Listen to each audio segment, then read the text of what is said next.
A veces demora un poquito en aparecer el cartel, profe. Sí, no, vos sabés que voy a los tres puntitos, Ahí pero no me está. aparece. Ahí dice la No, grabación se inició. ahí está.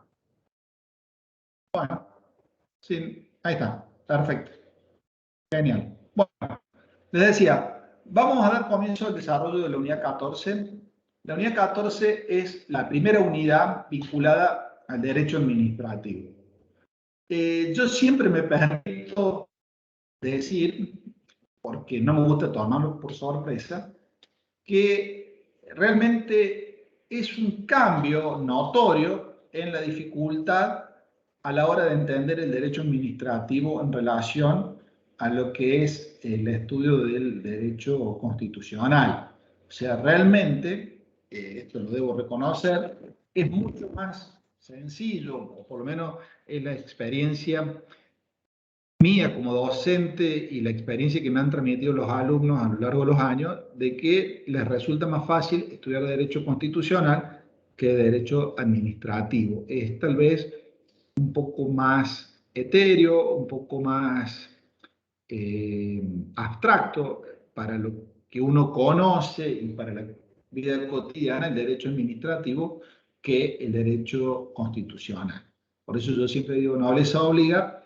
Lo primero que planteo es, abramos la cabeza en el sentido de pongámosle ganas, así tratamos de entender, y como no es un tema fácil, sobre todo en las primeras unidades, no tengan ningún reparo en preguntar, sacarse dudas, porque a medida que vamos avanzando, si ustedes no lograron comprender la base del derecho administrativo, todo lo demás hacia adelante se les va a complicar.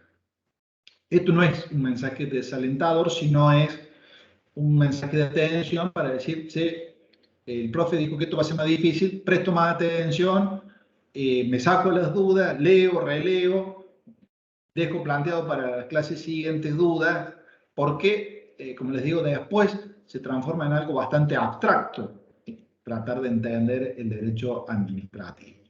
Sin perjuicio que cuando uno le agarra la vuelta, es bastante entretenido. Bien. Esta unidad particularmente es una unidad genérica, es una unidad donde vamos a tocar diversos temas, porque es una unidad de introducción al derecho administrativo. Y lo primero, como en todas las unidades introductorias, es definir qué es el derecho administrativo o qué se entiende por derecho administrativo. Y la realidad es que no podemos definir al derecho administrativo sin antes abocarnos al desarrollo de un tema como son las funciones del Estado. Nosotros sabemos que el Estado, como persona jurídica, tiene una serie de objetivos, una serie de fines que pretende cumplir, ¿no? O sea, el Estado existe para satisfacer una serie de objetivos o de fines. En esa búsqueda del cumplimiento de fines por parte del Estado, el Estado lleva adelante, desarrolla una serie de actividades que son lo que se conoce como funciones del Estado.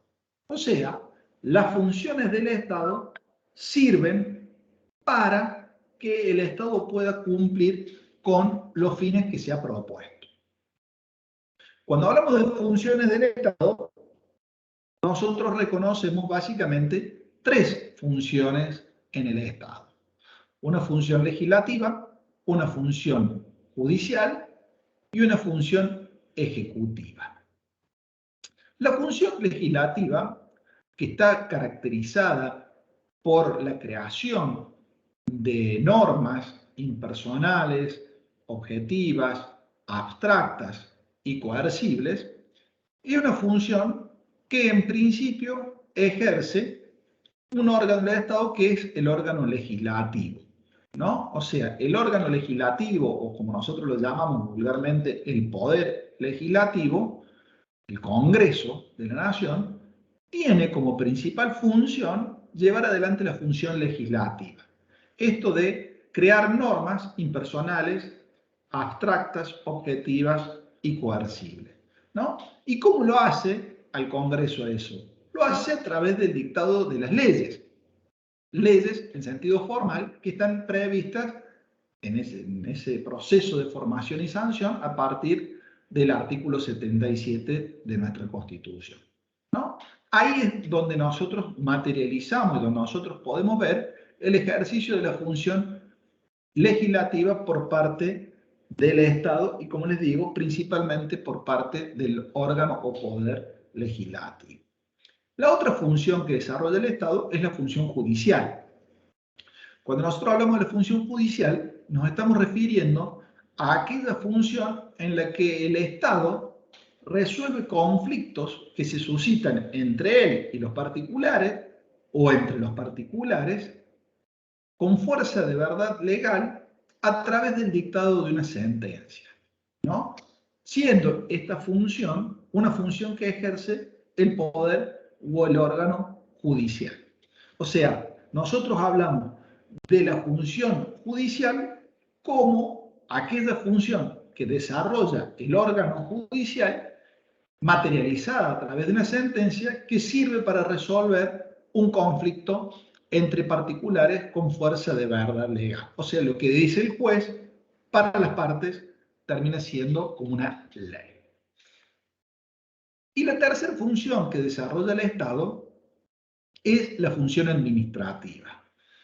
Y cuando nos encontramos frente a la función administrativa, vemos que los autores definen a esta función por descarte, de manera tal que dicen es función administrativa del Estado todo aquello que no es ni función judicial ni función legislativa. O sea, es lo residual de la actividad del Estado, todo lo que no encuadra ni en la función legislativa ni en la función judicial, para los autores encuadra dentro de lo que es la función administrativa. ¿Y por qué es esto importante para nosotros? Porque justamente el derecho administrativo tiene como objetivo el estudio de la función administrativa. O sea, algunos autores, es más, dicen el derecho administrativo es el régimen jurídico de la función administrativa, ¿no? Veamos algunas definiciones de derecho administrativo. Algunos autores dicen que el derecho administrativo es la rama del derecho público que tiene por objeto de estudio la función administrativa y la protección de ella a través del órgano judicial. Otros dicen que es un conjunto de normas y principios jurídicos que regulan todo lo que está vinculado a la organización del Estado, a las competencias, a las relaciones de jerarquía, a las relaciones interorgánicas, interjurídicas, y que de alguna manera se van a desarrollar entre personas del Estado, ¿no? Y que están reguladas por el derecho público. O sea, enfocan la situación, estos autores, en decir, bueno, el derecho administrativo es un conjunto de normas y principios jurídicos que van a hacer foco en estas cuestiones, en las relaciones interorgánicas de la administración, en las relaciones de subordinación, en las relaciones entre el Estado y la administración pública, ¿no? Y yo, de alguna manera, me permito decir que el derecho administrativo es una disciplina o una rama del derecho público que está integrada por un conjunto de normas y principios jurídicos que regulan el ejercicio de la función administrativa. O sea, si ustedes analizan todo, cualquiera de las definiciones dadas, que están explicadas en el manual de la cátedra, hacen eje sobre la función administrativa. Conjunto de normas y principios jurídicos, básicamente, que regulan el ejercicio de la función administrativa. Régimen jurídico o rama del derecho público que estudia la función administrativa.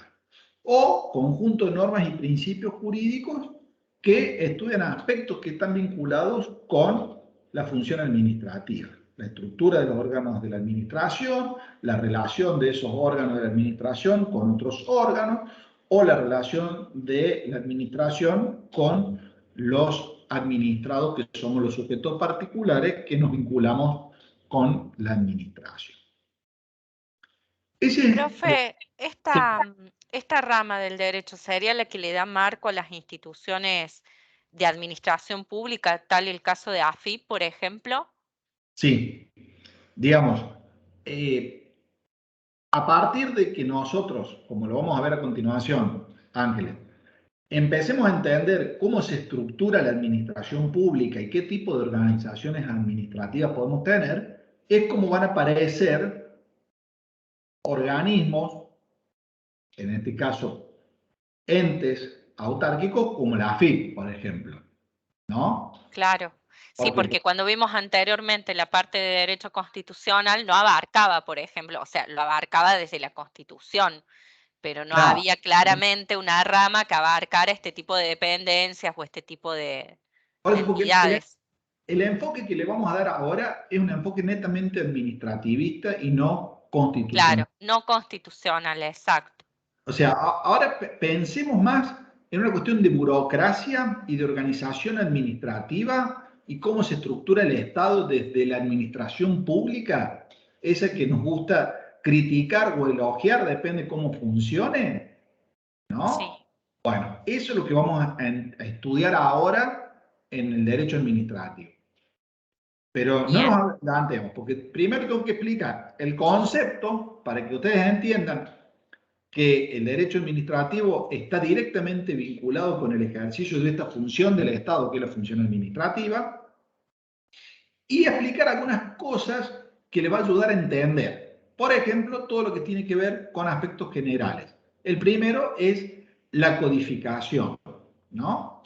Nosotros cuando hablamos de codificación, hablamos de un fenómeno que implica agrupar un conjunto de normas en un código que de alguna manera es aglomerar, juntar normas, pero no de una manera asistemática, de una manera caprichosa, sino por el contrario, implica llevar adelante una tarea de codificación, agrupar un conjunto de normas en un todo, de manera tal que se forme un todo, pero que ese agrupamiento de las normas obedezca a un método, a un sistema, a una lógica. O sea, la codificación es la agrupación de normas en un todo, pero de manera ordenada, sistematizada, metódica, que tenga una lógica, ¿no? Para que yo pueda ir, a medida que voy leyendo las normas, ir avanzando en el conocimiento y no que sea un salpicado de normas sueltas que simplemente yo las agrupé sin ningún tipo de lógica, ¿no? Acá es como las piezas de un motor. Yo las tengo que poner en un orden para que eso se transforme en un motor. Entonces, yo cuando hablo de codificación, tengo que generar todo un orden normativo de cómo voy poniendo cada norma en este código, de manera tal que tenga una lógica, que yo lo lea y empiece a entender. Por ejemplo, como pasa en el derecho civil, el Código Civil y Comercial, primero me dice lo que son las personas y después me cuenta que las personas son derechos, son sujetos que pueden contraer obligaciones y adquirir derechos. Imagínense si el orden fuese que una persona puede casarse, pero no me define qué es una persona. ¿Se dan cuenta? Entonces, el orden hace a que yo pueda elaborar un código. O sea, el código implica agrupar normas de manera ordenada, sistematizada y metódica. De manera tal que sea un todo armónico eso. En materia de derecho administrativo, la codificación como fenómeno es parcial.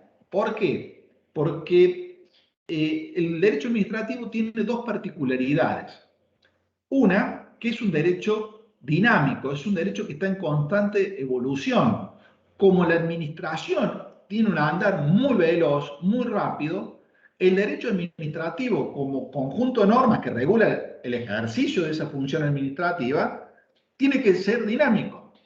Y ese dinamismo, esa constante evolución del derecho administrativo, opera como un factor en contra de la codificación. ¿Por qué? Porque yo puedo codificar normas cuando la norma ya está bastante estable, cuando la norma, digamos, está arraigada y cuando yo sé que la norma no va a cambiar inmediatamente, porque la idea del código es la perduración de ese código en el tiempo. Piensen ustedes que nosotros teníamos nuestro Código Civil y Comercial desde la época de Vélez Sarsfield y lo mantuvimos hasta el año 2015. O sea, un código desde el 1880 y pico a un código del 2015, con alguna modificación, sí, pero fíjense la idea de que las normas cómo iban a perdurar en el tiempo que permitían hacer ese orden. En el caso del derecho administrativo, como es un derecho, como les digo, absolutamente dinámico, eso es muy difícil de lograr. Y como es muy difícil de lograr, afecta la codificación. Y la otra cuestión que también afecta la codificación es que el derecho administrativo es un derecho local, es un derecho de jurisdicción. El derecho administrativo cambia en muchos aspectos entre provincia y provincia. Entonces, como cambia entre provincia y provincia, eso también afecta a la idea de una codificación. Sin perjuicio de lo cual yo dije que la codificación era parcial. ¿Por qué? Porque hay aspectos en donde el derecho administrativo se encuentra codificado, como es principalmente la cuestión vinculada a los procesos y procedimientos administrativos.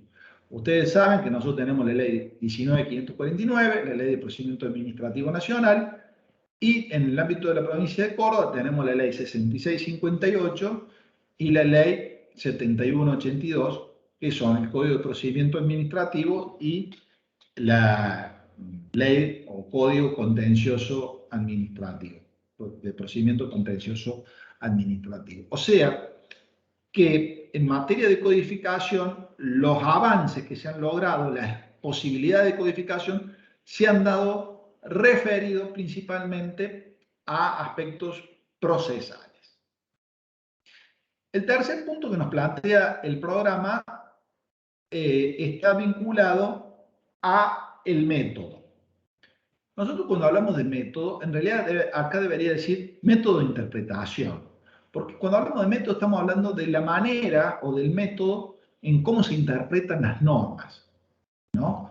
¿Por qué? Porque yo cuando tengo una norma jurídica, lo que tengo que hacer es tratar de determinar, de establecer cuál ha sido el sentido y el alcance que le ha dado el legislador a esa norma. ¿Qué ha querido el legislador con el dictado de esa norma? Por eso yo digo que en realidad uno habla de método, debería decir método de interpretación. ¿Cómo interpreto la norma o bajo qué parámetros interpreto la norma jurídica de manera tal de acercarme al sentido y al alcance que ha querido tener el legislador cuando creó esa norma? Y los métodos de interpretación han sido varios, o digamos, se han seguido a lo largo de la historia distintos métodos de interpretación. Desde algunos que sostenían que el método tenía que ser un método histórico, otros que sostenían que el método tenía que ser un método causalista, otros que sostenían que el método tenía que ser un método finalista, o sea, haciendo hincapié en esa manera de determinar el sentido del alcance en distintos puntos, y nos encontramos con que en realidad a la hora de pensar en un método que me permita a mí determinar el alcance y el sentido de las normas del derecho administrativo, yo debo pensar, más que en todo eso, en una armonización de todos esos métodos, en un sincretismo, en buscar, como plantea el profesor Casani, la manera en que todos esos distintos escuelas metodológicas, causalista, finalista, historicista, etcétera, de manera tal ver cómo podemos lograr ordenar o armonizar esas distintas líneas o criterios interpretativos para tener la mejor manera de interpretar. O sea, lo que está planteando el profesor Casani, con lo que yo personalmente coincido, es que no hay un método que se ajuste perfectamente a la manera de interpretar el sentido y el alcance de la norma del derecho administrativo, sino que ese método tiene que ser el resultado de una armonización, como les decía, de una conglomeración entre los distintos métodos conocidos y que se han dado a lo largo del tiempo. Otra cuestión que nosotros tenemos en el programa está dado por la relación del derecho administrativo con otras disciplinas o ramas del derecho. Ustedes saben que el derecho administrativo forma parte del derecho público. Primera cuestión de lógica, lo estamos estudiando acá en nuestra materia que se llama derecho público. El derecho administrativo sin duda es derecho público. Y como es derecho público, el derecho administrativo, sin duda va a tener una mayor vinculación, un mayor punto de contacto con otras disciplinas que forman parte del derecho público. El caso del derecho constitucional, el caso del derecho penal, el caso del derecho tributario. Y si bien va a tener vinculación, esta va a ser mucho menor con disciplinas que forman parte del derecho privado. El caso del derecho civil y el caso del derecho comercial. Cuando nosotros analizamos la vinculación, con la primera rama o disciplina que debemos vincular al derecho administrativo es con el derecho constitucional. Ustedes saben que, porque lo hemos desarrollado, que el derecho constitucional tiene por objetivo estudiar la constitución formal de un Estado, ver la forma de gobierno de ese Estado, los derechos y obligaciones, derechos y garantías que ese Estado le reconoce a sus ciudadanos, y también cómo está la estructura orgánica, cómo son los órganos del Estado y qué competencias tienen esos órganos. Recuerdan que nosotros en la segunda parte del derecho constitucional vimos poder legislativo, poder ejecutivo y poder judicial. Y cuando vimos los tres poderes, ¿qué vimos? Vimos como atribuciones del Poder Legislativo el artículo 75 con sus distintos incisos, vimos en el artículo 99 hablando de las atribuciones del Poder Ejecutivo y vimos todo lo que está relacionado con el Poder Judicial, principalmente con las competencias de la Corte, tanto originaria como derivada, ¿no? O sea, en esta segunda parte del derecho constitucional, o mejor dicho, la segunda parte de la Constitución, que por orden lógico nosotros la ponemos como las últimas unidades del derecho constitucional, estudiamos los distintos órganos y estudiamos las atribuciones, comilla, barra, igual, competencias de esos órganos, ¿no? Bien, ¿y cuál es la relación que se da entre el derecho administrativo y el derecho constitucional? Primero, que como jerárquicamente el derecho constitucional está en un rango de superioridad, toda norma de derecho administrativo necesariamente debe ajustarse al derecho constitucional. Nosotros, recuerdan que hablábamos de la supremacía normativa y decíamos que la Constitución es ley suprema, ¿no? Hablábamos de la Constitución, después nosotros les explicamos que la Constitución junto con los tratados internacionales de derechos humanos que estaban constitucionalizados o que estaban establecidos en el texto constitucional, era ley suprema. Y por ende, todo el ordenamiento jurídico, porque no hay ninguna duda de que la ley es inferior a la Constitución o a este bloque de constitucionalidad, todo bloque normativo debe ajustarse y debe respetar la Constitución bajo el peligro de no hacerlo, de que sea esa norma declarada inconstitucional. Entonces, A partir de ahí empezamos a ver la relación entre el derecho constitucional y el derecho administrativo. La primera, el derecho administrativo debe ajustarse a el derecho constitucional. Y la segunda es por esto que yo les venía anticipando. El derecho constitucional es el que estudia los tres órganos más importantes del Estado, Poder Legislativo, Ejecutivo y Judicial, y las atribuciones o competencias que tienen esos órganos que están reconocidos, establecidos por la Constitución Nacional. La segunda vinculación es del derecho administrativo con el derecho penal. Cuando nosotros pensamos en la vinculación del derecho administrativo con el derecho penal, la tenemos que ver desde distintas ópticas.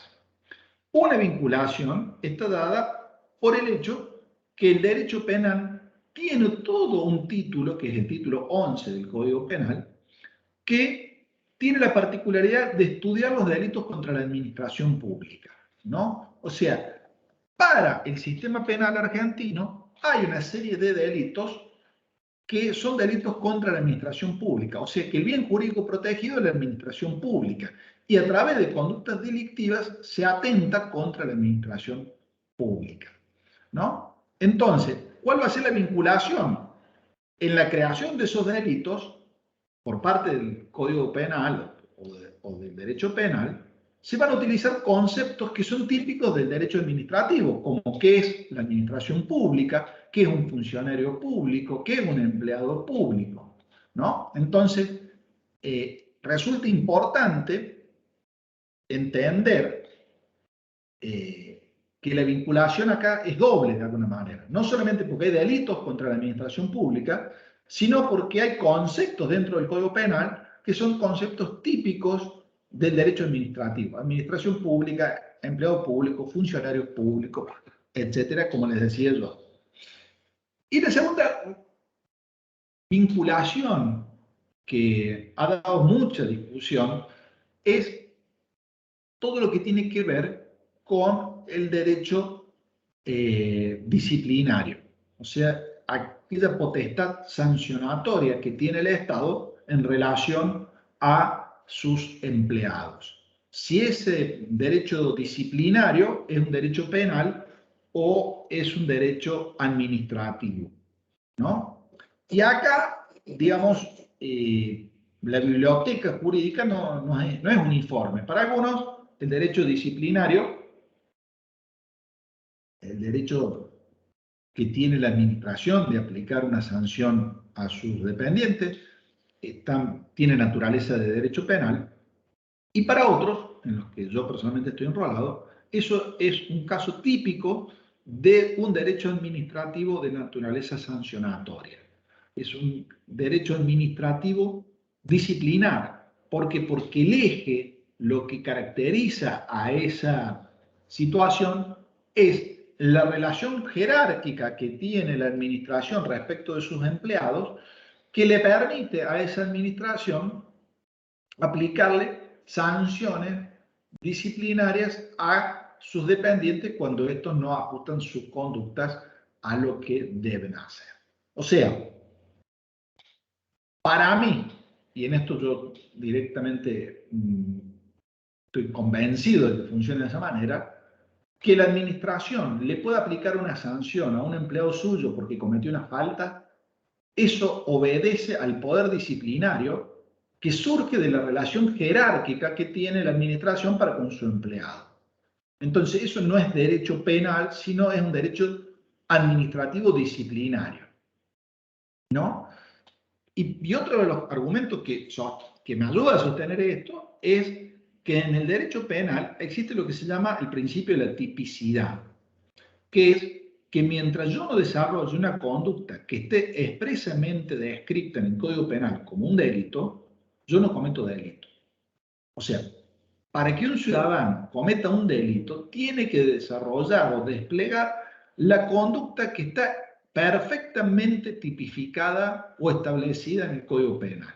Si lo que yo hago no está perfectamente descrito en el Código Penal como delito, esa conducta no puede ser considerada como tal. En cambio, en el ámbito del derecho disciplinario administrativo, nos vamos a encontrar con que hay conductas que son consideradas faltas para el derecho administrativo disciplinario cuando la conducta no está perfectamente descrita. Por ejemplo, puede considerarse una falta en la administración que la gente no lleve adelante un comportamiento decoroso.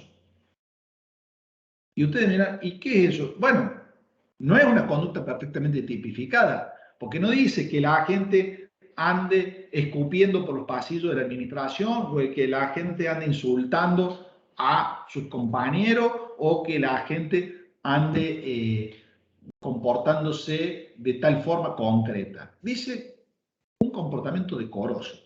Y el decoro puede ser un concepto bastante subjetivo. Entonces, queda un margen de discrecionalidad para la administración decir cuándo el agente ha violado o no ha violado ese comportamiento decoroso que debe tener como empleado de la administración. O sea que puede haber un sumario administrativo y una sanción administrativa por una conducta que no está perfectamente tipificada, sino que está abarcada dentro de una descripción ambigua, como es, le decía yo, el comportamiento decoroso. La tercera vinculación se da entre el derecho administrativo y el derecho tributario. ¿Por qué? Porque el derecho tributario tiene como objetivo principal llevar adelante todo lo que es la determinación, o sea, fijar una conducta prevista como un hecho imponible, que si el administrado, el particular, la desarrolla, queda atrapado en ese hecho imponible y por lo tanto pasa a ser un sujeto que debe afrontar el pago de un tributo. Y la determinación de la deuda tributaria se realiza a través del dictado de un acto administrativo. O sea, la vinculación que hay entre el derecho administrativo y el derecho tributario es porque el derecho tributario, en una de las cuestiones más importantes, que es la determinación de una deuda tributaria, se manifiesta a través de un acto administrativo.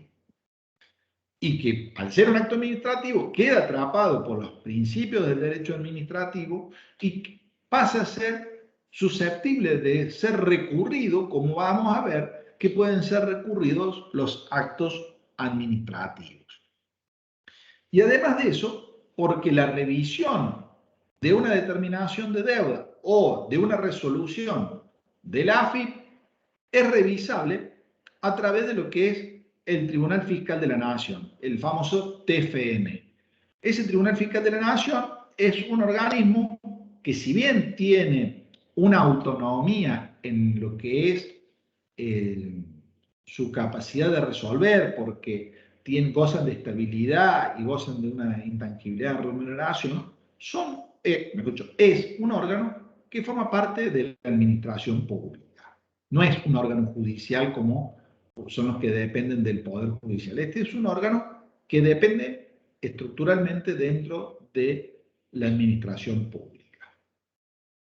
Y también tenemos una vinculación del derecho administrativo con el derecho procesal, porque en definitiva el derecho procesal tiene la particularidad de ser un derecho que corta transversalmente a todas las ramas del derecho, porque en definitiva el derecho procesal es aplicable tanto al derecho administrativo como al derecho constitucional, como al derecho tributario, como al derecho civil y comercial. Entonces, vemos nosotros que, digamos, la vinculación es porque el derecho procesal lo que va a hacer es darme el cúmulo de normas que me va a permitir a mí llevar adelante la aplicación del derecho, en este caso, administrativo. Y por último tenemos la vinculación del derecho administrativo con el derecho civil y comercial, que en este caso tiene la particularidad de que como el derecho civil y comercial es un derecho privado, yo le decía la vinculación va a ser más laxa, más flexible. Entonces, acá la vinculación va a estar dada por el hecho que nos vamos a encontrar que en el ámbito del derecho administrativo vamos a recurrir a conceptos que son conceptos propios del derecho civil y comercial. Por ejemplo, el concepto de la nulidad, el concepto de la prescripción, el concepto de persona, digamos, son definiciones que, si bien surgen del ámbito del derecho civil y comercial, nosotros en el derecho administrativo las tomamos con particularidades y eso nos permite utilizarlas en el ámbito del derecho administrativo. Otro de los puntos que nos plantea el programa está vinculado a las fuentes del derecho. Cuando nosotros hablamos de fuentes del derecho, y en este caso fuentes del derecho administrativo, estamos pensando en aquello de donde se nutre el derecho, en este caso derecho administrativo, o sea, de donde surgen las normas del derecho administrativo. ¿Cuál es la plataforma normativa de donde aparecen las normas en el ámbito del derecho administrativo? Y si nosotros catalogamos a las fuentes desde un criterio jerárquico, la principal fuente del derecho administrativo, desde lo jerárquico, hablo, es ni más ni menos que nuestra Constitución Nacional. Recuerden que yo recién les decía, Constitución Nacional más tratados de derechos humanos que están constitucionalizados o que están descriptos en la Constitución son la fuente principal de la Constitución en cuanto a jerarquía. Perdón, la fuente principal del derecho administrativo en cuanto a la jerarquía. Si nosotros seguimos ese criterio de jerarquía, después que nos vamos a encontrar que el artículo 31 de la Constitución dice son fuentes en segundo nivel después de la Constitución los tratados internacionales que no están constitucionalizados, o sea, aquellos tratados internacionales que no pasaron por el proceso de constitucionalización, si son de derechos humanos o no están descritos en la Constitución, o son tratados internacionales de otra cuestión que no sea de derechos humanos. Esos son los que aparecen en segundo nivel. Y después de eso aparece la ley en el sentido formal, la ley como una creación del órgano legislativo que yo les decía recién. La ley como el resultado, ley formal como un resultado de llevar adelante todo un proceso previsto en el artículo 77 y subsiguiente de formación y sanción de la ley. O sea, ese conjunto, perdón, ese conjunto de normas que tiene la particularidad de ser objetivas, impersonales, coercibles y abstractas, ¿no? Entonces, Constitución, junto con los tratados de derechos humanos previstos en la Constitución o constitucionalizados, por debajo de todos los tratados de derechos humanos no incorporados en la primera parte o de otra naturaleza, la ley, los reglamentos, que acá es muy importante como fuente desde la cuantía, desde el quantum, desde la cantidad, los reglamentos pasan a ser muy importantes como fuente en el ámbito del derecho administrativo. Y cuando hablamos de reglamentos, nos vamos a encontrar con que acá nosotros pensamos el reglamento como una norma de carácter impersonal, abstracta, coercible, objetiva, que difiere de la ley por el órgano del cual emanan. Mientras la ley emana del órgano legislativo a través del procedimiento del artículo 77, los reglamentos emanan del órgano ejecutivo y por atribuciones que están previstas en el artículo 76, 99, inciso 3 y 99, inciso 1 y 2. ¿No? A partir de esos tres incisos del artículo 99 y del artículo 76 aparece la potestad reglamentaria del Estado a través del órgano ejecutivo. Si ustedes recuerdan, en la unidad 13 no, perdón, en la unidad 12, ustedes vieron con el profesor Novo lo que son los decretos de necesidad y urgencia y los decretos o reglamentos delegados. Bueno, esas son dos manifestaciones por la cual el órgano ejecutivo, llámese el presidente de la nación, tiene la posibilidad de dictar normas de carácter general, impersonal, abstracta y coercitiva. Y las otras dos tipos de reglamentos son los que vamos a ver a continuación, que son los reglamentos de ejecución y los reglamentos autónomos. Para terminar con el tema de las fuentes, debo decirles que estas son las fuentes, hasta acá, de los reglamentos, las fuentes de naturaleza normativa. Hay fuentes que son de naturaleza extranormativa, que ayudan a zanjar las lagunas que se pueden dar en el ámbito del derecho, y son los principios generales del derecho, que tienen la característica de ser fuentes extranormativas, como les decía, con un fuerte impacto ético, o sea, obedecen en principio a la cuestión ética, ¿no? Y que sirven para subsanar o completar esas lagunas, esos baches que se pueden presentar en materia normativa, porque el sistema no es perfecto y ha omitido crear una norma para solucionar una situación que se presenta. Frente a esa situación que se llama una laguna del derecho, una situación no prevista, no resuelta por la norma jurídica, debe recurrirse, entre otras cosas, a los principios generales del derecho. Y la otra fuente extranormativa está dada por la jurisprudencia, que es el conjunto de sentencias o de pronunciamientos judiciales que dictan los jueces o el órgano judicial, de manera tal que a través de ella resuelven conflictos que se suscitan entre los particulares y eventualmente entre los particulares y el Estado. Ahora sí, corresponde que nos metamos al desarrollo de los reglamentos.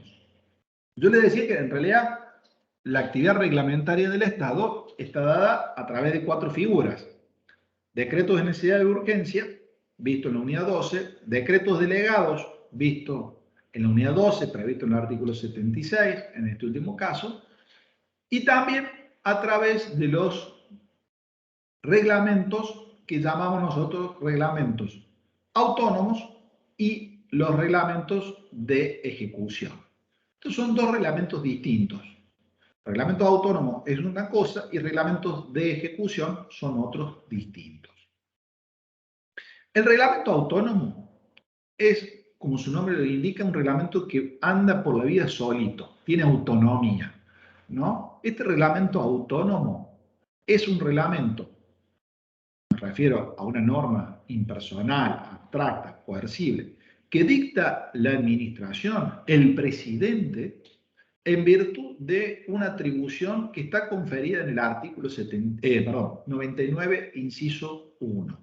O sea, el artículo 99, inciso 1, le permite, le da la facultad al presidente de dictar reglamentos autónomos, ¿no? Estos reglamentos autónomos, como yo les decía, pueden ser de diversa naturaleza y tienen la particularidad que obedecen, y el presidente los puede dictar, porque están dentro de lo que se llama una zona de reserva del Poder Ejecutivo. O sea, son cosas que puede hacer el Poder Ejecutivo, que le ha quedado a él como una atribución dictar estos reglamentos autónomos que los dicta para el normal funcionamiento de la administración, ¿no? Y que, como les digo, obedecen a esta esfera de reserva que la Constitución le deja al Poder Ejecutivo o al presidente. Y después tenemos los reglamentos de ejecución. Son llamados los reglamentos secund legem, que secundan una ley, por eso secund legem, ¿no? Son reglamentos de ejecución, son reglamentos que permiten, de alguna manera, poner en ejecución una ley. Sirven justamente para que una ley pueda funcionar como tal, pensando que la ley fija aspectos generales, aspectos básicos, y que esos aspectos básicos por sí solos no permiten que la ley entre en funcionamiento, sino que esa ley debe ser complementada, regulada, digamos, tiene que ser de alguna manera sí, integrada con estos reglamentos para que la ley pueda tener plena aplicación. Como son reglamentos, estos los secund legem o reglamentos de ejecución, que siguen a una ley, que la completan, que la terminan de integrar, son reglamentos que tienen la particularidad que no pueden alterar nunca el espíritu de esa ley. O sea, no, cuando yo dicto un reglamento como presidente de ejecución, yo no puedo alterar el espíritu de la ley, porque piensen ustedes que si estoy hablando de ley es porque antes de que yo dicte ese reglamento, el órgano legislativo ha dictado una ley. Entonces, por ejemplo, si la ley que dictó el órgano legislativo es una ley que crea un tributo, un impuesto, ¿no? Hay ciertos aspectos que necesariamente están fijados por ley. Recuerden ustedes el hecho imponible, la alícuota, el contribuyente, las exenciones, etcétera, etcétera. Ahora, la ley esa puede no decir nada de cuál va a ser la forma de que se va a pagar el tributo. Si el tributo se va a pagar por una deducción, en sentido débito, si el tributo se tiene que pagar mediante una transferencia, si el tributo se tiene que pagar en la AFIP directamente, si lo puedo bajar en una aplicación, si lo puedo hacer con Mercado Pago, no sé, distintos aspectos secundarios que hacen o que ayudan, mejor dicho, a que ese impuesto efectivamente se perciba. Pero fíjense, no puede alterar ni el contribuyente, no puede decir que ese impuesto lo debe a alguien que no lo haya dicho la ley, no puede afectar la base imponible, o sea, el monto sobre el cual se va a cobrar, no puede afectar la alícuota, que es el porcentaje de ese monto que se toma como base, ni puede afectar las exenciones o los diferimientos que haya previsto la ley en esa cuestión. Por eso le digo que son reglamentos estos que secundan en la ley, la integran, la terminan de completar, pero no la pueden alterar ni la pueden desnaturalizar. Hasta acá la parte general, introductoria del derecho administrativo. Ahora vamos a ingresar a lo que es el estudio de la administración pública y la organización administrativa.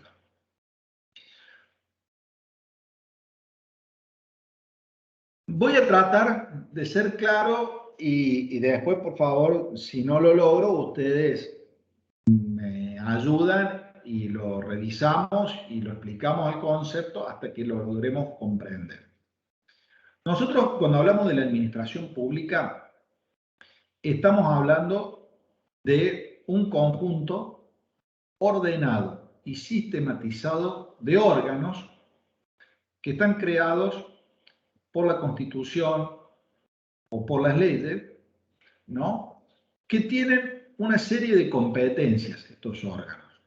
De manera tal que cuando esos órganos actúan dentro del marco de esas competencias que tienen, la actuación de estos órganos se considera como realizada por la persona jurídica a la que pertenecen los órganos.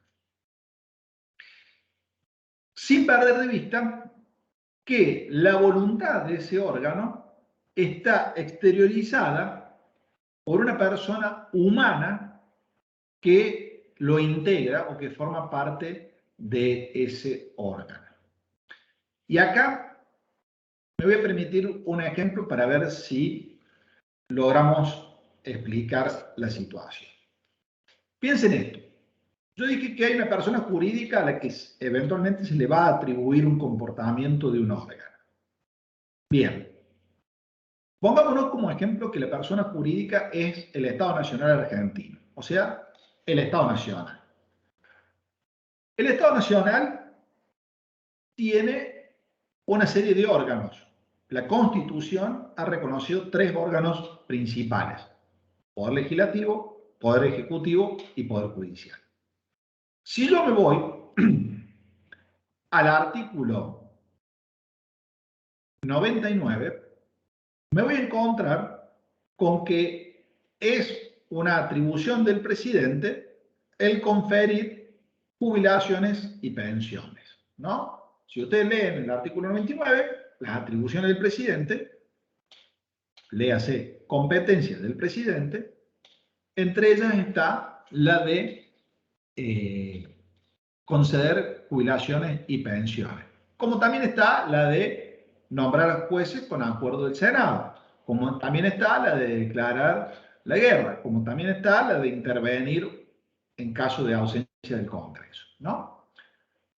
Pero supongamos, en el ejemplo que estábamos dando, que es atribución del presidente, mejor dicho, del órgano ejecutivo, el conceder una jubilación o una pensión. Si hoy la persona humana que ocupa la presidencia o el órgano o el poder ejecutivo, me refiero a Alberto Fernández, hoy, como presidente de la Nación Argentina, le concede la jubilación a un empleado de la Nación, ¿no?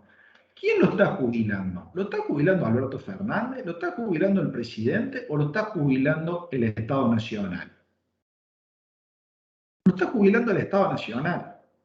¿Por qué? Porque yo les dije que la actuación de un órgano, en este caso del presidente, cuando está dentro del marco de sus atribuciones, se reputa o se considera hecha por la persona jurídica dentro de la cual está ese órgano, ¿no?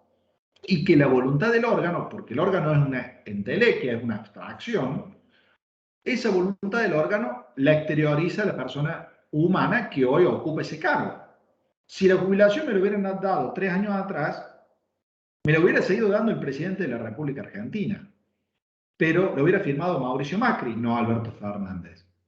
Entonces, yo lo que quiero que entiendan ustedes es, son como 3 pelotitas. Una, la persona jurídica, el Estado Nacional Argentino. Otra, el órgano que ejerce competencias, ¿no? Y la tercera, la persona humana que está dentro del órgano, que exterioriza la voluntad del órgano. Porque el órgano, como le digo, es algo abstracto, es una entelequia. Si yo no tengo una persona humana, una persona de carne y hueso, que le hace decir cosas al órgano, el órgano no habla. ¿Me siguen? Entonces, yo tengo una persona humana, Alberto Fernández, dice, yo soy el presidente, miro las atribuciones del presidente, puedo conceder una jubilación. Concedo la jubilación. Como yo puedo, como presidente, conceder esta jubilación, la actuación está enmarcada dentro de las atribuciones del órgano y por lo tanto se consideran como realizada por la persona jurídica, por el Estado. Si el presidente, hoy Alberto Fernández, dice, está dentro de las atribuciones del presidente declarar la guerra y declara la guerra, el que está declarando la guerra es la República Argentina, no Alberto Fernández ni el presidente de la Nación. Es la República Argentina la que declaró la guerra. ¿Por qué? Porque está la persona humana que está dentro ejerciendo la presidencia, ejerce una competencia que le es propia y como la competencia le es propia, esa actuación se le considera atribuida o se le reputa atribuida a el órgano, perdón, a la persona jurídica. Acá yo Profe, compárate y pregunto, ¿se entendió? bueno, tal vez con mi pregunta quede claro si lo entendí o no. Siempre que hablemos de las atribuciones que tiene el Poder Ejecutivo en base al artículo 99, ¿vamos a estar hablando de la personería jurídica que ejerce esa persona o no? No, vamos nuevo. No es siempre. No, vamos nuevo. el artículo 99 te dice cuáles son las competencias que tiene el presidente, ¿no? Sí. Si la persona que ejerce la presidencia, que es una persona de carne y hueso y que varía, cada 4 años cambia, ¿no? Si la persona que hoy, por historia, le toca estar sentado en el sillón de Rivadavia, llamémosle, pongámosle el nombre y apellido, carne y hueso, Alberto Fernández, hoy ejerce una atribución de las del 99, Sí, ¿no? Está haciendo algo que puede hacer, porque son las atribuciones del presidente, ¿está? Y él es el sí, presidente constitucionalmente elegido. Entonces, él lo puede hacer.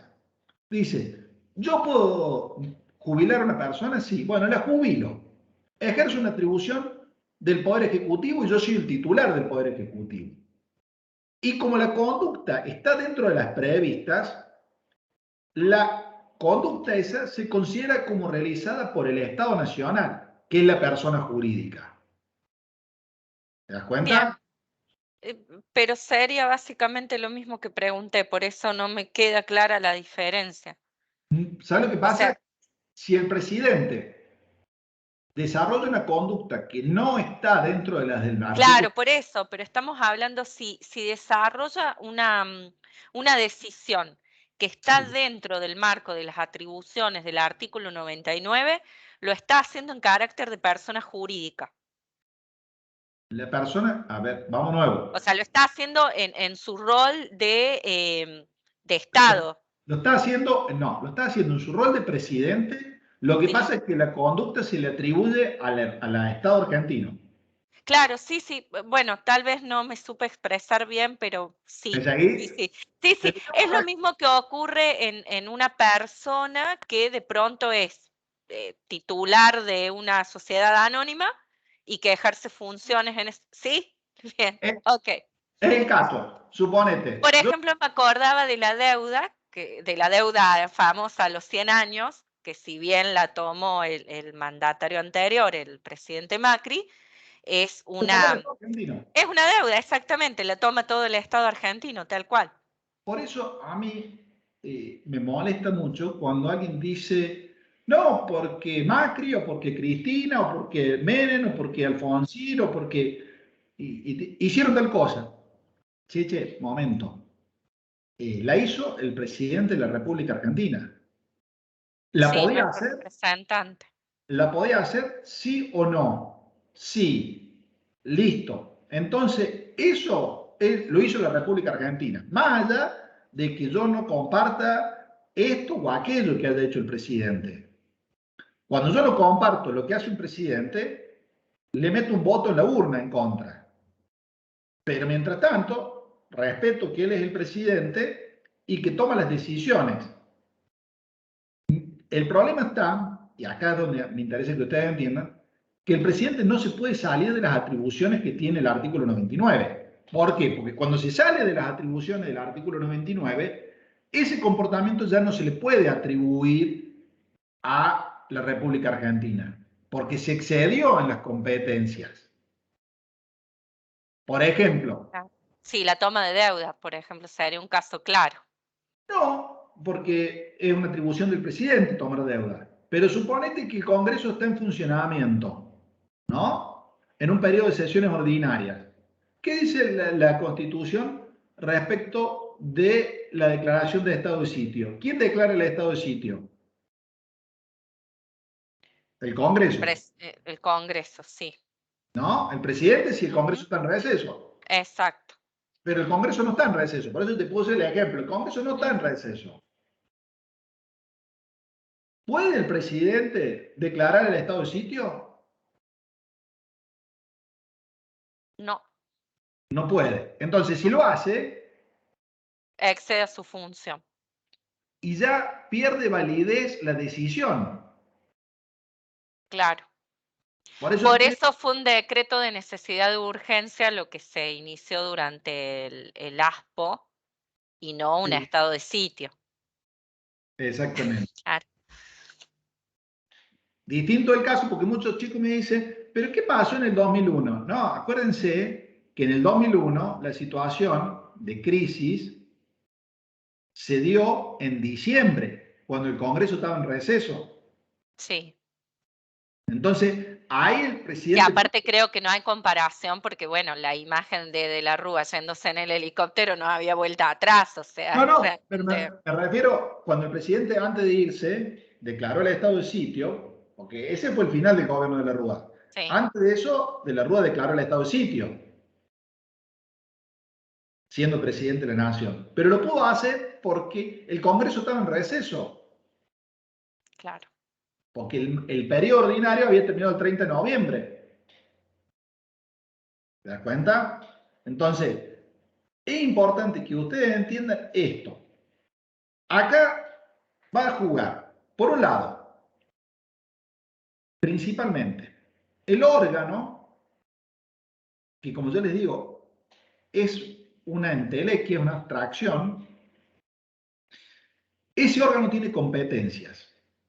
La actuación del órgano ese depende de una persona humana que lo mueva, que exteriorice la voluntad, ¿no?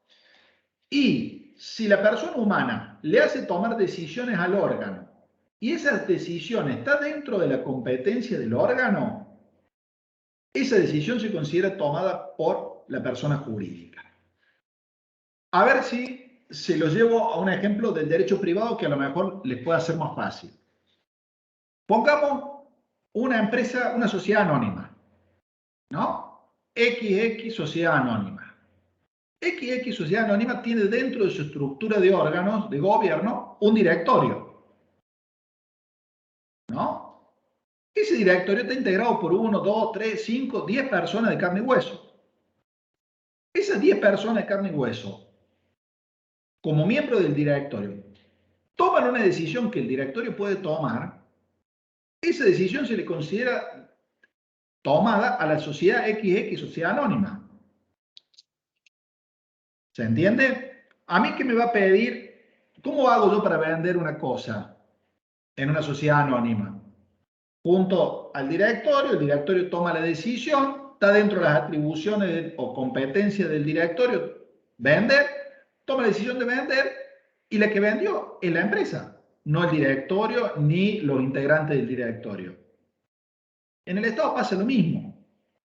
Supónganse, otro ejemplo, nosotros, la universidad, nosotros tenemos una universidad que tiene órganos de gobierno perfectamente establecidos, lo han visto. Asamblea universitaria, Consejo Superior, Rectorado, ¿no? Esos son los tres órganos de gobierno. Si yo me voy al artículo 25 del estatuto, encuentro todas las atribuciones del rector, ¿no? Por ejemplo, la atribución del rector de representar a la universidad. Hoy el rector es Roberto Rovere.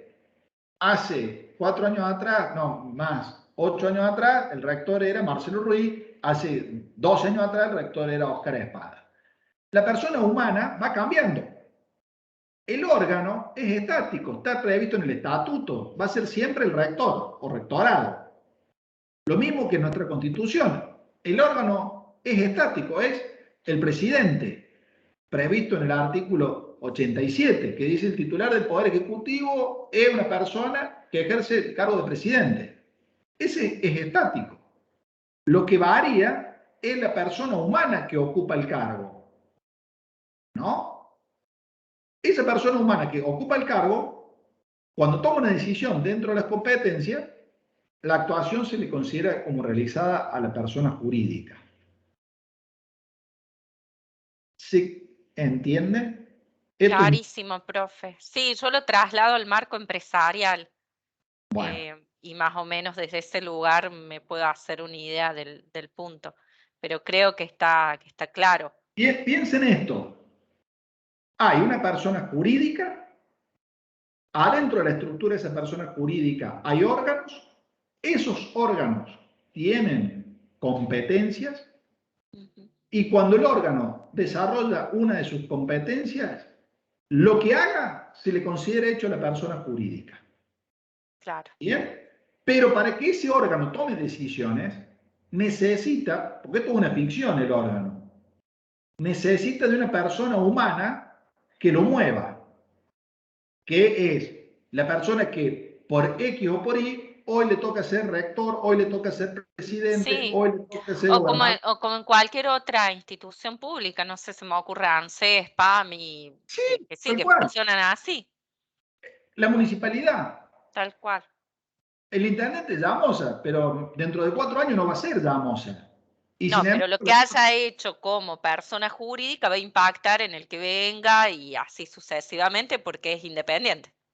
exactamente. Y dentro de 4 años, si me siento yo, no es que me esté postulando, por favor, si me siento yo en el sillón de Mójica como intendente, voy a tener las mismas atribuciones que Llamosa.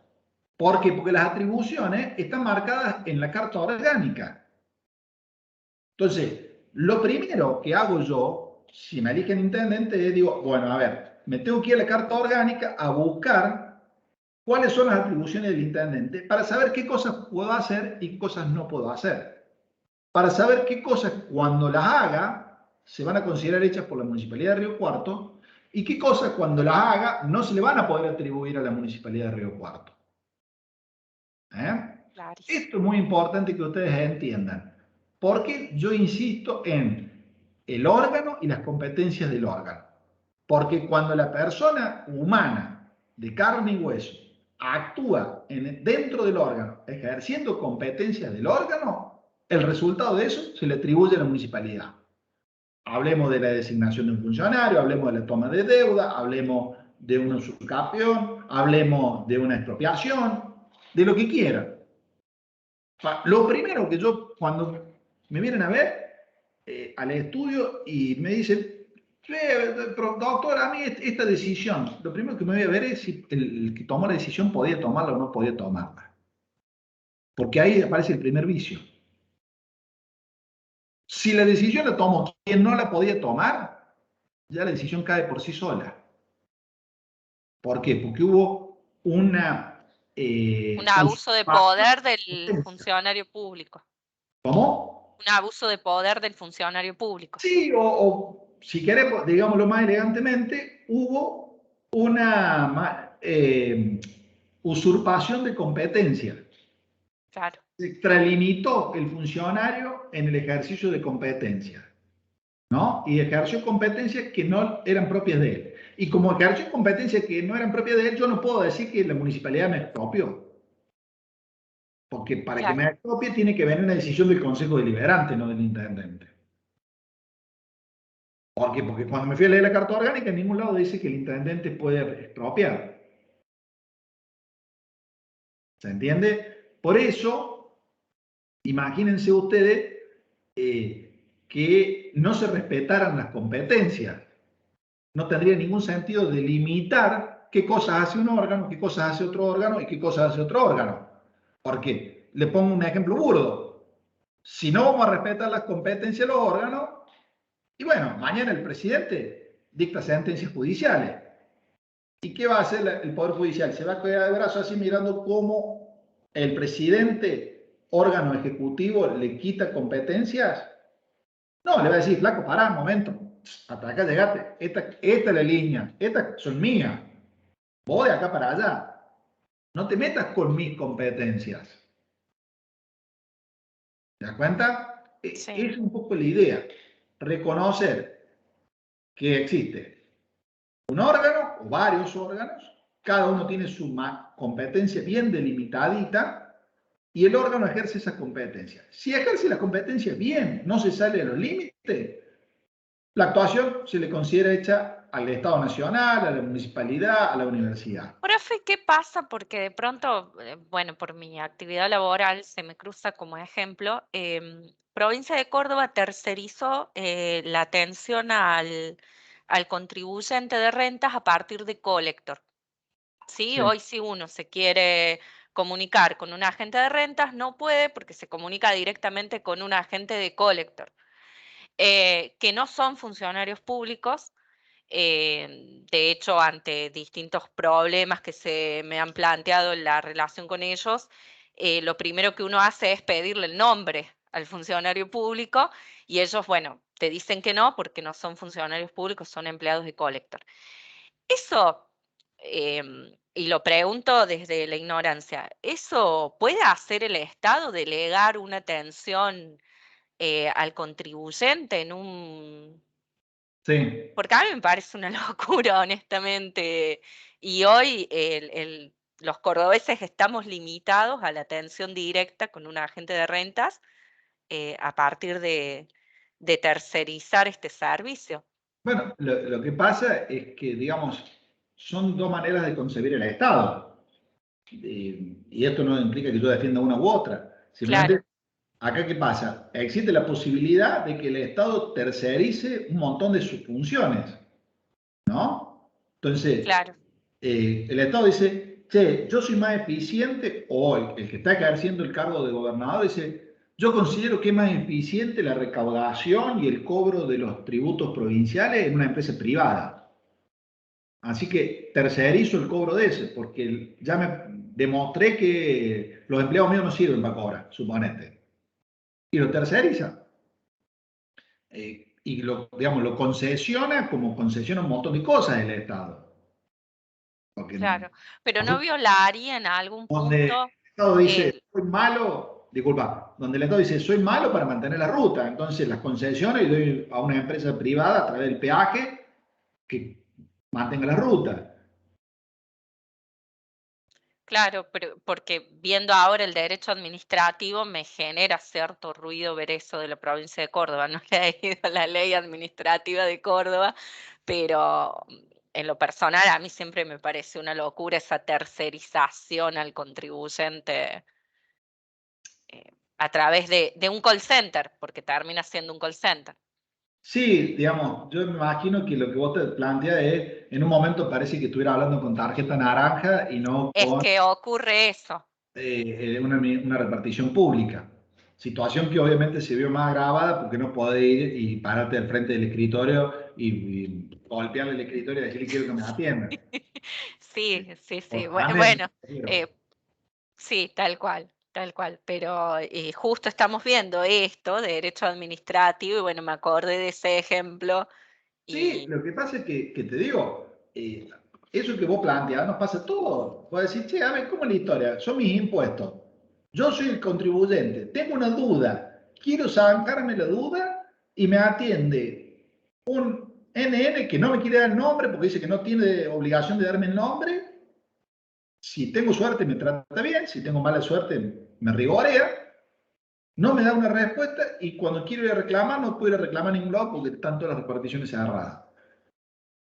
sí, Te entiendo, es complicado, digamos, eh, pero analizarlo en el contexto. Hoy tener las reparticiones cerradas porque tener una pandemia, digamos, no va a quedar para siempre cerrado renta. Ergo va a poder ir en algún momento al mostrador y decir, no me interesa si sos colector, sos renta, sos qué, yo quiero que me muestres y que me soluciones el problema y quiero saber quién es tu superior y hablar con el sí, superior. el trato que se tenía previamente Eso va a volver. con un agente de rentas. Esperemos, profe. Aunque Yo acá le consulto a gente que trabaja para rentas, que sigue cobrando como empleado de rentas, y te dicen que no saben, no tienen orden de cuándo van a volver al centro cívico. Eh, pero, Ángeles, eso es pandemia. Digamos, pandemia es pandemia, hay un montón de cosas. Vos me preguntás, che, ¿cuándo van a volver las clases presenciales? Y yo, claro, sí, che, y otro me dice, sí, profe, ¿y cuándo van a volver los viajes egresados? No sé. Y otro me dirá, che, ¿y cuándo van a volver las sesiones del Congreso presencial? Y bueno, los otros días hubo una sesión del Congreso.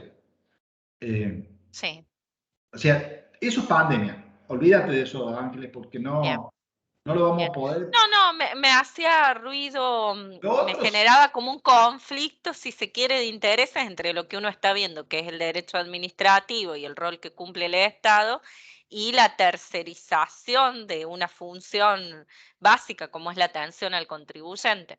Pero, pero está dentro de las posibilidades que lo tercerice.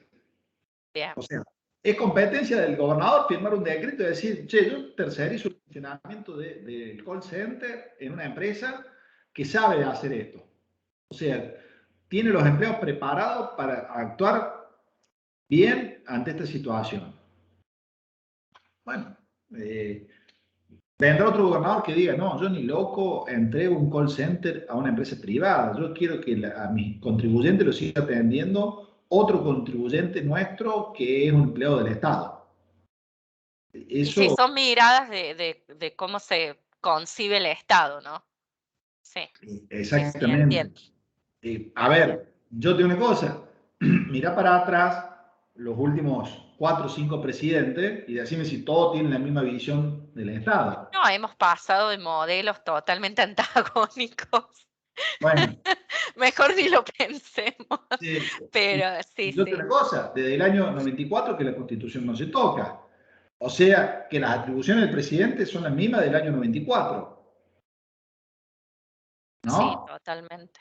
Y vos contame si del año 94 Menem fue igual a De la Rúa, si De la Rúa fue igual a Dualde, si Dualde fue igual a Kirchner, si Kirchner fue igual a la mujer, y si la mujer fue igual a Macri. Y si No, Macri, no, y si hemos Macri fue estado igual a atravesados por miradas totalmente antagónicas, sí, si sí, algo que tenemos sí. los argentinos es una capacidad de adaptación terrible. Es lo que yo digo. Eh, la aguja hace así, va de un lado al otro y nosotros nos vamos acomodando como podemos, pero nos acomodamos a Pero los que... sin embargo, la provincia de Córdoba hace 20 años fácil que tiene el mismo modelo Sí, provincia de Córdoba. económico, social. En algunos periodos, dependiendo la línea de nación, ha sido más marcado que otros, pero hace 20 años que venimos como de un mismo modelo.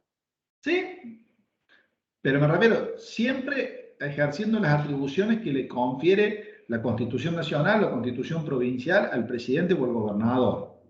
Porque cuando te salís de eso, listo, automáticamente ese comportamiento no se le puede atribuir a la persona jurídica, Estado nacional o Estado provincial.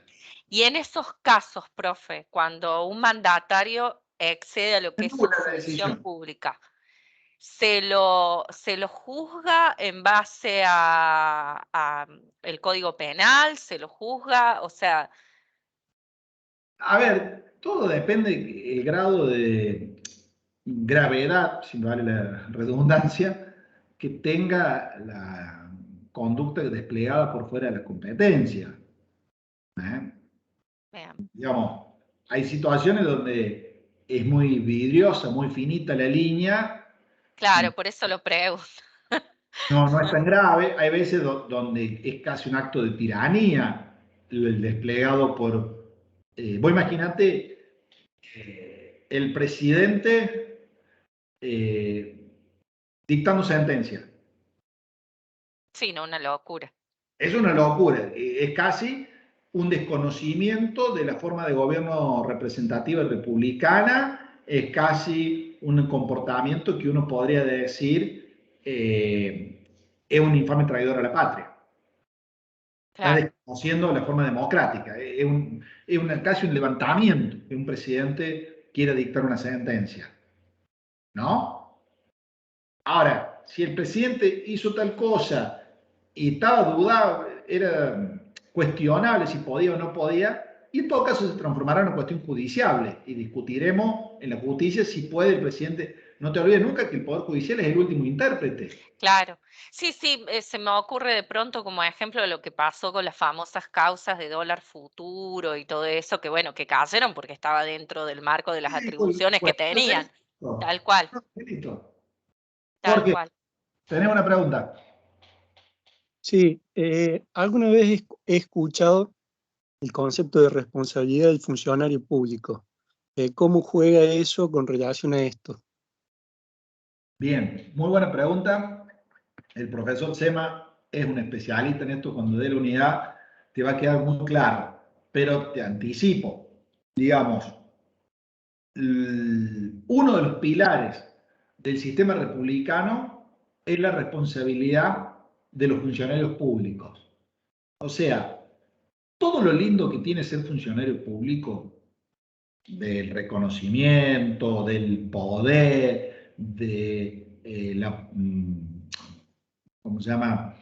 Desde la fama, todo lo lindo que tiene, también lo tiene de feo, que es cuando el funcionario público pone la firma, se tiene que hacer cargo, ¿no? ¿Por qué? Porque uno de los principios, una de las patas del sistema republicano, ¿se acuerdan que yo les enseñé?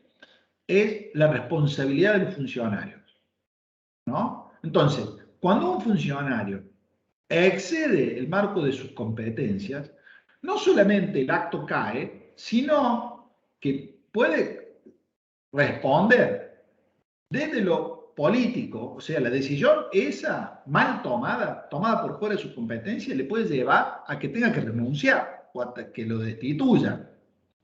Pero también si ha habido consecuencias, puede haber consecuencias penales para ese funcionario, consecuencias civiles y consecuencias económicas. ¿Me explico, Jorge? O sea, Sí, puede sí. pasar que una persona que es funcionario público, que actúa por fuera del marco de sus competencias, deba responder desde el punto de vista político, administrativo, económico y penal. Y cuando actúa por fuera de su competencia, ahí quien hace el acto sería el funcionario o sigue tomándose como que es una medida que tomó el Estado. No, no te podés atribuir la decisión al Estado cuando la decisión está tomada por fuera del ámbito de las competencias. Claro. Y después, por ejemplo, cuando toma una decisión dentro de la competencia, Mm. pero es una medida que ha perjudicado al país, no obstante que está dentro de la competencia. Ahí zafa el funcionario, digamos. Sí, sí. Claro. Por ejemplo, la Pagará venta de armas, políticamente, digamos, lo pagará políticamente. claro, políticamente, que es el tema. Vos fíjate que el ejemplo que pone Ángeles, Macri tomó un montón de deuda, ¿no? ¿Y qué le dicen? Que tomó un montón de deuda, que fue un irresponsable en todo caso, que tiene una visión del país de loco, que rifó el futuro, pero no le pueden decir que la decisión esa es inviable. No le están Claro. diciendo al Fondo Monetario, vean, nosotros Pero no le... ahí con el ejemplo que dio Jorge, que es el de la venta de armas, Sí, ahí venta está Bolivia, violando su a atribución de Bolivia. funcionario público. Por ejemplo, Sí, la venta de armas a Bolivia. Al Claro, pero gobierno. ahí no podría haberlo hecho como persona jurídica porque en ninguna parte de las atribuciones del Poder Ejecutivo dice que vos como Estado le podés vender armas, ni siquiera vender, o sea, pasar armas avalando un golpe militar como tuvo Bolivia. O sea, me parece que ahí excede a su función de... bueno, y puede pasar que por Aparte de que es una locura, pero bueno, también tenemos como ejemplo que pasó durante el gobierno de Menem y fue una causa que prescribió y que nunca fue juzgado. pero, ¿sabes lo que pasa? Que vos me estás llevando un ejemplo donde yo te tengo que decir, y puede que tengan que responder por eso. Ojalá respondan, porque con Menem tenemos el claro ejemplo Yo lo que de te cómo planteo, la justicia articula yo lo para que, que sí, no prospere una causa de ese tipo, ¿no? está bien, pero ahí lo que pasa es otra cosa. Ahí lo que por eso yo siempre le digo a mis alumnos, peras con peras, manzanas con manzanas. Eh, una cosa es la decisión política de un presidente que se escapó del marco legal que debe ser objeto de investigación y de sanción por parte del Poder Judicial, y otra cosa es el mal funcionamiento del Poder Judicial. O sea, Es lo que me plantea vos verdad. de las armas, de la venta de armas a Croacia, la justicia lenta no es justicia. O sea, Exacto. pero eso no es un problema del Poder Ejecutivo, fue un problema del Poder Judicial, Sí. que no Y que, ejerció y que tampoco, y que tampoco es un que no ejerció problema. competencia. Claro, y eso también hay que dejarlo claro. No es un problema de cómo está hecha la justicia o cómo están hechas las leyes, sino del funcionario que en ese momento ejercía o tenía la potestad de investigar o condenar el hecho delictivo. Porque Bien. también a veces uno dice la justicia, en realidad cuando uno va y lee las leyes están claras y la estructura es clara.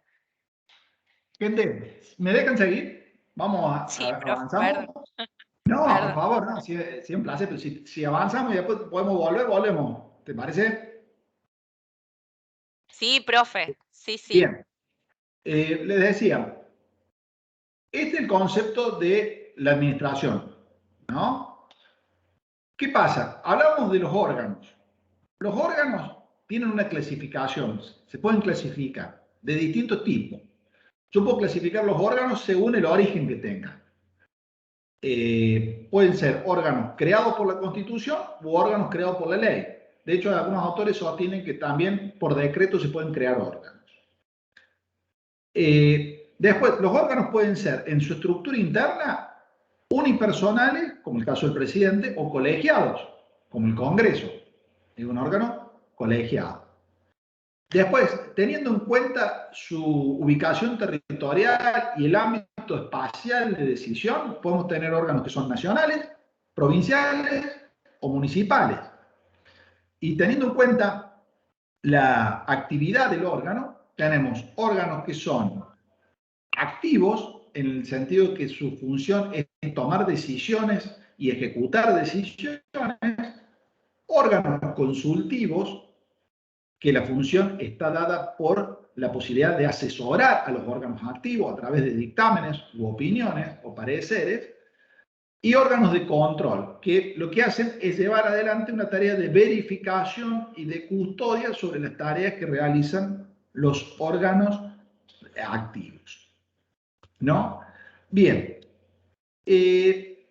La organización administrativa, que también ustedes tienen ahí en el programa, es básicamente un conjunto de normas y principios que regulan todo lo que tiene que ver con la competencia, con las relaciones jerárquicas, con las situaciones jurídicas, con las competencias de los órganos que ejercen función administrativa, ¿no? Y acá aparecen aspectos que son importantes. Por ejemplo, la competencia. Yo recién hablábamos órgano y competencia, órganos y competencia. ¿Y qué es la competencia? La competencia es una posibilidad, ¿no? Una aptitud que el ordenamiento jurídico le reconoce a un órgano para que ejerza ciertas facultades o ciertas prerrogativas. O sea, cuando hablamos de competencia, estamos diciendo que el ordenamiento jurídico le reconoce a una persona, a un órgano, mejor dicho, a un órgano, le reconoce la posibilidad de hacer algo. Por eso decimos que es una posibilidad de ejercer una facultad o una prerrogativa dada por el ordenamiento jurídico a un órgano. Estas competencias tienen la particularidad de ser objetivas porque las establece la ley, ser irrenunciables porque el órgano no puede dejar de ejercer esa competencia, y ser improrrogable porque en principio el órgano no puede transferir la competencia a otro órgano, ¿no? Salvo que exista delegación, abocamiento o sustitución. Estas tres hipótesis, delegación, abocamiento y sustitución, son excepciones a lo que se llama la indelegabilidad de la competencia. ¿Cuándo hay abocamiento? Cuando un órgano que está jerárquicamente en un plano superior le saca competencias al órgano inferior. O sea, hay una absorción de competencias por parte del órgano superior respecto de las competencias del órgano inferior. Le chupa el órgano superior competencias al órgano inferior. ¿Esto por qué? Por dos principios. Uno, por el principio de la jerarquía. Y otro, por una cuestión de celeridad y eficacia.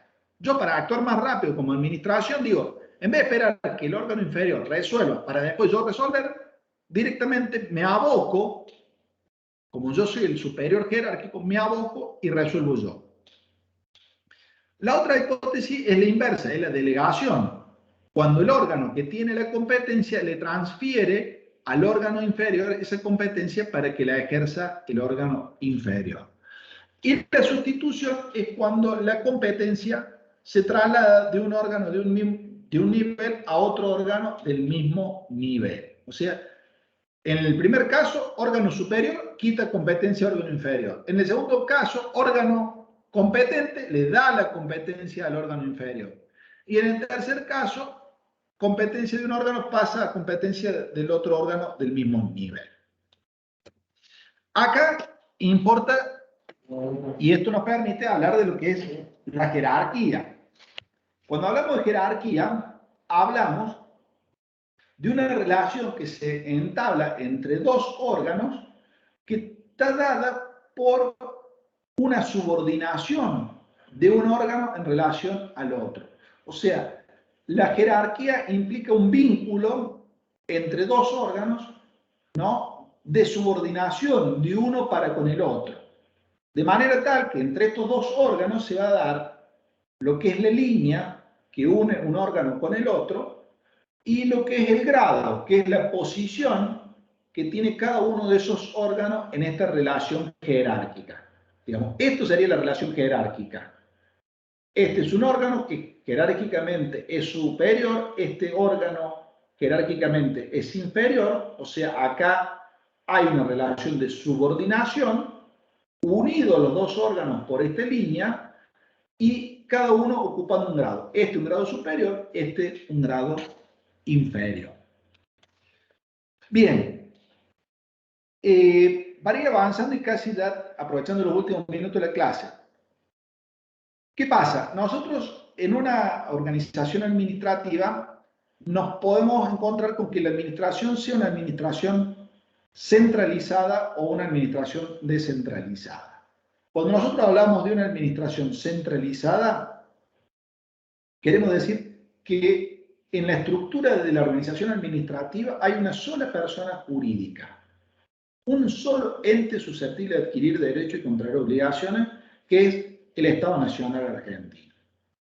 Cuando hablamos de una organización administrativa descentralizada, estamos planteando que junto con esta primer persona jurídica, que es titular de derechos y obligaciones, aparecen otras personas jurídicas a las que la primera le ha transferido de manera regular y permanente competencias. Que es lo que hablaba vos, Ángeles, de decir, che, ¿cómo es la AFIP? Y la AFIP es una persona jurídica, pero aparece porque el Estado Nacional, que es la principal persona jurídica, la primera, dijo, che, yo le voy a transferir en una organización administrativa descentralizada funciones de recaudación a la AFIP. Entonces, le voy a transferir funciones de educación a las universidades. No me voy a hacer cargo yo directamente como Estado, se la transfiero a las universidades nacionales. Entonces, elaboro una organización administrativa descentralizada, donde junto con el Estado Nacional aparecen otras personas jurídicas que tienen una competencia de manera regular y permanente, tienen patrimonio propio, nombre propio, personalidad jurídica propia y que pueden estar en juicio a título personal. Eso es lo que caracteriza a una organización administrativa descentralizada. Y ahí es donde aparecen los entes autárquicos, ¿no?, que justamente son fiel reflejo de la administración descentralizada. Aclaro, tanto en la administración centralizada como descentralizada pueden existir organizaciones internas concentradas o desconcentradas. Son dos clasificaciones distintas cuando las lean. Hablo de administración centralizada o descentralizada y en cualquiera de esas dos se puede dar una organización concentrada o desconcentrada. O sea que la combinación me da 4 posibilidades, ¿no? ¿Por qué? Porque la concentración o desconcentración se da dentro de la misma persona. Y quiere decir, cuando es concentrada, que la potestad de decisión está toda en la parte superior, en la cúspide de la persona, y que cuando es desconcentrada, todo ese poder de decisión se divide a lo largo de toda la persona. Hay como distintos escalones o niveles, ¿no? Entonces, yo puedo tener una administración descentralizada, concentrada, descentralizada, desconcentrada, centralizada, concentrada o centralizada, desconcentrada. Son 4 variables posibles. Y les decía que acá aparece el tema de las personas jurídicas públicas y privadas, que con esto vamos a terminar. Nosotros sabemos que el Código Civil distingue las personas jurídicas públicas y privadas. El Código Civil, ¿qué nos dice? Son personas jurídicas públicas, el Estado nacional, provincial, municipal, las entidades autárquicas, los estados extranjeros, las organizaciones diplomáticas y la Iglesia Católica. Perdón, y me faltó la Ciudad Autónoma de Buenos Aires. ¿Qué pasa? Estos son entes públicos y después están los entes privados o las personas jurídicas privadas, sociedades comerciales, asociaciones, fundaciones, mutuales, consorcios, etc. ¿No? ¿Qué pasa? En el caso de las personas jurídicas públicas, vamos a encontrarnos principalmente, que es lo que más me interesa a mí que ustedes entiendan, con los entes autárquicos. Típico caso, AFIP, Banco Nación, universidades nacionales. ¿Qué características tienen? Forman parte de una administración descentralizada, o sea, es el típico ejemplo de una administración descentralizada. Hay una transferencia regular y permanente de competencias del Estado Nacional a otros entes que están dotados de personería jurídica propia, tienen patrimonio propio, actúan en nombre propio, ¿no? Entonces, acá la característica es que todos los miembros del ente autárquico son todos empleados públicos, funcionarios los de rango superior, los de rango inferior son empleados públicos, todo se regula por el derecho público, todo está sujeto a control de la Auditoría General de la Nación y de la Sindicatura General de la Nación, todo está sujeto a control judicial en la sede contencioso administrativa, ¿no? Y hay, como decía recién Jorge, responsabilidad para los funcionarios. Después aparecen las sociedades y las empresas del Estado, que es la idea de que el Estado puede participar en actividades que son típicamente privadas, actividad económica, industrial o de prestación de servicios. Pero como lo hace el Estado, van a ver que en el caso de la sociedad, el único que puede ser socio de una sociedad del Estado es el Estado nacional, provincial o municipal, de manera tal que si parte del paquete accionario lo adquiere un tercero, deja de ser una sociedad del Estado. En el caso de la empresa del Estado es igual. El régimen jurídico es mixto, de derecho público y de derecho privado, ¿no?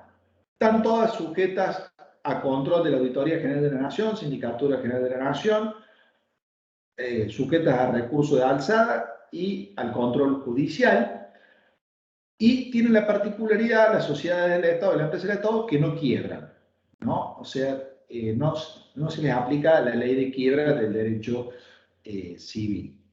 Perdón, del derecho civil y comercial, o sea, la ley 19.550, ¿no? Y la última de las figuras es lo que se conoce como la sociedad de economía mixta, que es la participación de capitales públicos y capitales privados con fines de desarrollo de una actividad comercial, donde el sector público se reserva 3 derechos fundamentales: elegir el presidente del directorio de la sociedad de economía mixta, elegir un tercio de los directores y elegir a la sindicatura, ¿no? Y en ese sentido, la participación del Estado va a tener más o menos implicancia según el capital social de la sociedad de economía mixta, pero esa es la impronta. También después hay otras formas de participación, como son las sociedades de fomento, que no tienen mayor trascendencia a lo que refiere este tema. Sí nos interesa que tengan claro entes autárquicos, sociedades del Estado y empresas del Estado y sociedad de economía mixta, que en un breve repaso, porque imagino que se me va a cortar la transmisión, básicamente implica eso. Si tenemos tiempo, vamos a volver con este tema pero están dadas las pautas generales y me gustaría saber si tienen alguna duda. Aprovechamos los últimos 2 o 3 minutitos. No, en mi caso, profe, creo haberlo entendido el tema. De todos modos, mañana va a dar clase el profesor Novo. Eventualmente, yo voy a dar clase el lunes. Si tenemos tiempo en la clase del lunes, volvemos a refrescar algún tema. Y sin perjuicio de lo cual, ustedes mañana pueden sacarse cualquier duda con el profesor Novo respecto de esto. Pero lo que más me interesa y en lo que yo quiero hacer hincapié es en esto. Un órgano que tiene competencias, una persona física o humana que es la que mueve el órgano, la que expresa la voluntad del órgano. Y si esa voluntad está dentro de las competencias del órgano, la actuación se considera como realizada por la persona jurídica. Agarren la Constitución y piensen en la situación. Voy al artículo 99, veo qué cosa puede hacer el presidente. Si hoy Alberto hace una de estas cosas, ¿lo pudo hacer? Sí. Bueno, esto se considera hecho por la República Argentina. Basta de decir el presidente hizo tal cosa. No, no, el presidente hizo algo que podía hacer, lo hizo la República Argentina. Perfecto. Nos guste, no nos guste, nos pese, no nos pese. Esa es la primera idea. Y la segunda idea es, la organización administrativa puede ser centralizada, una única persona. Descentralizada, junto con esta única persona, el Estado le va transfiriendo de manera regular y permanente competencias a otras personas. Universidades, AFIP, bancos, etc. ¿No? Y en cualquiera de las dos puede haber concentración o desconcentración. Manejando eso, manejando lo que es la competencia como una facultad o una prerrogativa para realizar algo, la posibilidad que la ley le da al órgano de hacer algo, con las características que le dimos, y manejando la relación jerárquica como ese vínculo que se da entre dos órganos del cual uno está en subordinación respecto del otro, les va a alcanzar para entender a medida que avancemos en la administración y cómo funciona el derecho administrativo. Perfecto, profe. Perfecto, profe, gracias. Bueno, siempre me toca esta unidad a mí y es durísimo. Yo sé que es el comienzo que es durísimo, pero bueno, trato de ponerle de mí lo mejor y estoy a disposición para cualquier duda que se pueda no haber zanjado con la clase. Sí, profe, creo que los que tenemos la posibilidad de trabajar con entes públicos, nos damos cuenta en lo que usted explica, o sea, en el caso mío yo relacionaba en mi trato con diferentes entes públicos y creo que eso ayuda a comprender el tema. Calculo que en la próxima unidad también va a quedar más zanjado. Sí, porque ya van a empezar a ver cómo se mueve la administración. Exacto. Y los mecanismos por los que la administración actúa, entonces eso le va a permitir cerrar la situación. Bueno, gente, el agradecido soy yo, a todos los que me están mandando por el chat de agradecimiento, no, al contrario, el agradecimiento soy yo por toda la atención. Gracias, profe. Chao, chicos. Gracias, Buenas profe. noches. Nos vemos. Gracias a ustedes, nos vemos. Chao, hasta Buenas mañana. noches.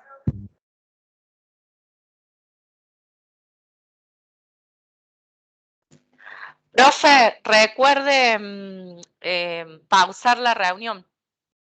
Si Sí, no sí, ahora tengo la grabación. Listo. Chao, gracias, muy amable, Ángeles.